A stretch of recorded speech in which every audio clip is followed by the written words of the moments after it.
I have a great mortgage question for you. It's from Penny McFarlane of Delta. And Penny says she's heard about some companies that allow you to apply for a mortgage online, and she would like to know if applying online is secure. Well, that's a really good question, Sherry. I'm sure Penny's been thinking about that for a bit, because that's something that you got to be very careful about, particularly when you're passing on personal information. And so most of the sites that we have and the brokers that we know in the industry, those sites are secure. But if you have any kind of concerns about that, you probably want to talk to someone directly, face-to-face or over the phone, and pass that personal information on. We're very private. We meet with people all over the Lower Mainland, and we always make sure that we go to an actual restaurant as opposed to a coffee shop, because people can hear things, and we're talking about confidential information, and you don't want to pass this around. And so you want to make sure that it's very private, very confidential, and very secure. It's great information. And you can always get expert mortgage information online by visiting billymac.com. That's Billy with an I, not a Y, mac.com, or by calling Bill directly at 604-684-4663. That's 604-684-HOME. You know, technology is grand, but there are certain times, as Bill just said, when you like to actually deal with a person. Yes, dealing with people one-on-one is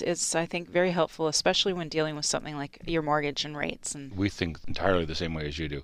Our whole team meets every client. We don't sign people off unless they're out of town or out of the country, obviously, but we have an opportunity of meeting them. So we probably meet 95% of all the clients we deal with, and they know who we are. And what happens in a lot of cases that when you're talking to people like that is that they think that they know what they want, but until they talk to somebody that actually understands the industry, they'll have to get some education, and that's a better way to do it. I go to the bank and the lady says, sir, you can do this online. I go, you know what? Yes, I can, but I'd rather see you in person.